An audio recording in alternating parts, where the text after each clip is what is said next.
اتقیاو د دین کې ډېر لوی لوی خلق دي. په دې مصر کې یو مدرس ناشته طالبان ور سره دي، ناګانه جذبه کې رالو او طالبانو ته ویلا سوچت کوي، دعا وکړي.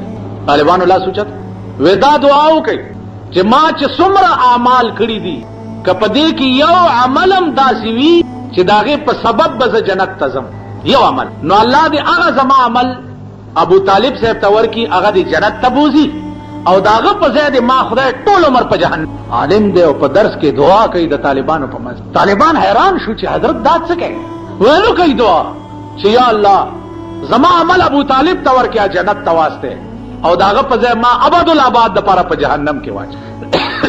چې سات تیر شه طالبانو ته تاسو کو چې دا وایي ورته وی چې ابو طالب د رسول الله صلی الله علیه وسلم ډیر خوخو نو چاغه جنت تلار شي نو رسول الله به خوشحال شي چې زما محبوب خوشحال شي کزه ټول عمر په جهنم کې پروا نشته.